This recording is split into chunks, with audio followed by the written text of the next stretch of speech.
بسم اللہ الرحمن الرحیم۔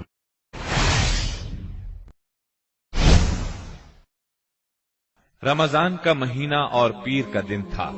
آپ غار ہرا کے اندر ذکر الہی اور عبادت میں مشغول تھے کہ یکایک جبریل علیہ السلام نازل ہوئے اور آپ کو وحی اور نبوت سے نوازا۔ سیدہ عائشہ رضی اللہ عنہا فرماتی ہیں، رسول اللہ صلی اللہ علیہ وسلم پر وحی کا آغاز نیند میں اچھے خواب سے ہوا۔ آپ جو خواب دیکھتے وہ سفیدہ سحر کی طرح نمودار ہوتا۔ پھر آپ کو تنہائی پسند آنے لگی، چنانچہ آپ غار ہرا میں خلوت فرمانے لگے اور کئی رات گھر آئے بغیر عبادت کرتے اور اس عرصے کے لیے توشہ بھی ساتھ لے جاتے۔ پھر سیدہ خدیجہ رضی اللہ عنہا کے پاس تشریف لاتے اور اتنی مدت کے لیے پھر توشہ لے جاتے، یہاں تک کہ آپ غار ہرا میں تھے کہ آپ کے پاس حق آ گیا، یعنی فرشتہ آپ کے پاس آیا اور کہا اقرا، یعنی پڑھیے۔ آپ نے فرمایا میں پڑھنا نہیں جانتا۔ رسول اللہ صلی اللہ علیہ وسلم فرماتے ہیں کہ اس پر اس نے مجھے پکڑ لیا اور اس زور سے دبوچا کہ مجھے چور کر ڈالا، اور پھر مجھے چھوڑ کر کہا اقرا، یعنی پڑھیے۔ میں نے پھر کہا میں پڑھنا نہیں جانتا۔ اس نے پھر مجھے پکڑ کر دبوچا اور چور کر ڈالا، پھر چھوڑ کر کہا اقرا، پڑھیے۔ میں نے پھر کہا میں پڑھا ہوا نہیں ہوں۔ اب اس نے تیسری بار دبوچا اور کہا اقرأ باسم ربك الذي خلق خلق الإنسان من علق اقرأ وربك الأكرم الذي علم بالقلم علم الإنسان ما لم يعلم۔ پڑھ اپنے اس پروردگار کے نام سے جس نے پیدا کیا، انسان کو لوتھڑے سے پیدا کیا۔ پڑھ تیرا رب بڑا کریم ہے جس نے قلم کے ذریعے سے علم دیا، انسان کو وہ بات سکھائی جسے وہ جانتا نہ تھا۔ اب آپ نے یہ آیات پڑھ دی، پھر آپ ان آیات کو لے کر واپس آئے۔ آپ کا دل کانپ رہا تھا۔ آپ نے سیدہ خدیجہ رضی اللہ عنہا کے پاس پہنچ کر فرمایا مجھے چادر اڑا دو، مجھے چادر اڑا دو۔ انہوں نے چادر اڑا دی، یہاں تک کہ دہشت جاتی رہی۔ پھر آپ نے سیدہ خدیجہ کو واقعہ سنایا اور فرمایا مجھے اپنی جان کا خوف ہے۔ انہوں نے کہا اللہ کی قسم ایسا ہرگز نہیں ہو سکتا، اللہ آپ کو کبھی رسوا نہیں کرے گا۔ آپ صلہ رحمی کرتے ہیں، بے سہاروں کا بوجھ اٹھاتے ہیں، خالی ہاتھ لوگوں کی مدد کرتے ہیں، مہمان کی مہمانی کرتے ہیں اور حق کے سلسلے میں پیش آنے والے مصائب میں مدد کرتے ہیں۔ اس کے بعد سیدہ خدیجہ آپ کو اپنے چچازاد بھائی ورقہ بن نوفل کے پاس لے گئی۔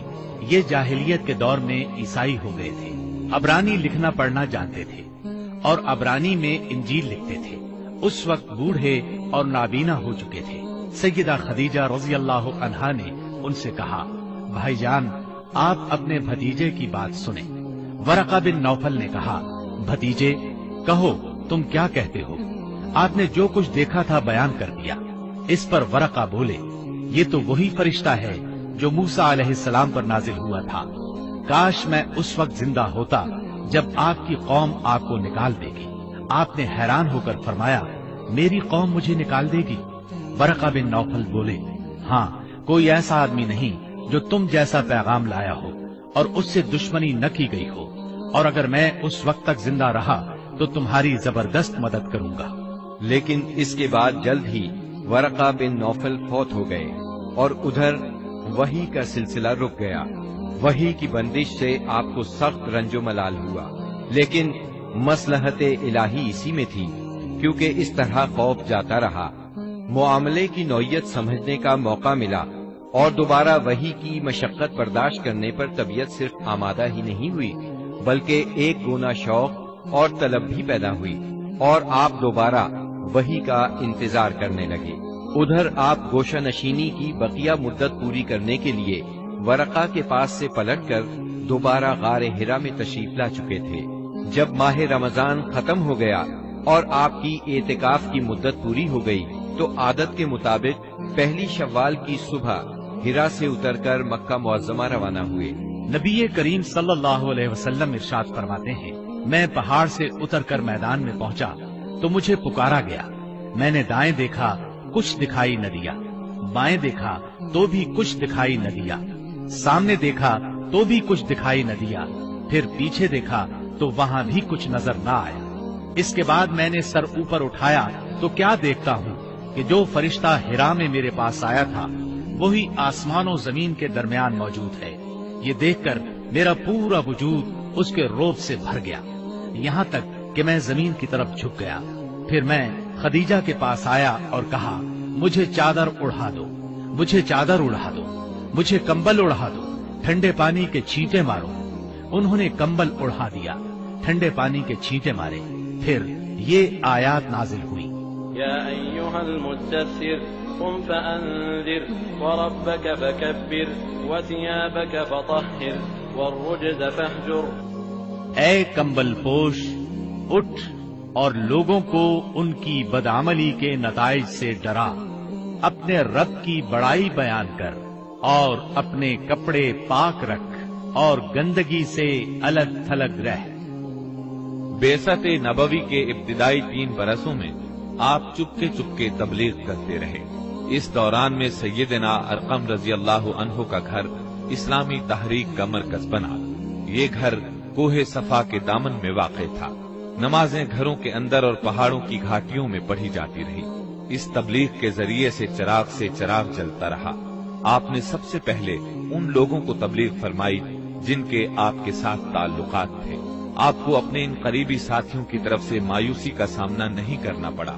عورتوں میں آپ کی زوجہ سیدہ خدیجہ رضی اللہ عنہا، غلاموں میں زید بن حارثہ رضی اللہ عنہ، مردوں میں سیدنا ابو بکر صدیق رضی اللہ عنہ اور لڑکوں میں سیدنا علی رضی اللہ عنہ نے سب سے پہلے اسلام قبول کیا۔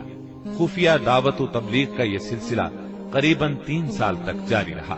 اس عرصے میں جن حضرات نے اسلام قبول کیا ان کے نام یہ ہیں: بلال بن رباح، عثمان بن عفان، زبیر بن عوام، عبد الرحمن بن عوف، طلحہ بن عبید اللہ، سعد بن ابی وقاص، عمرو بن انبسہ، خالد بن سعد بن عاص، عمار بن یاسر، خباب بن ارد، ابو عبیدہ بن جراح، سعید بن زید، جعفر بن ابی طالب، عبداللہ بن مسعود، ابو سلمہ، عثمان بن مظعون، صہیب رومی اور ارقم رضی اللہ عنہ۔ مجموعی طور پر قریباً 40 افراد نے اسلام قبول کیا۔ ان حضرات کو السابقون الاولون کہا گیا۔ اس خاموش تبلیغ کے نتیجے میں 40 افراد نے اسلام قبول کیا۔ اس طرح اسلام کی بنیاد مضبوط ہو گئی۔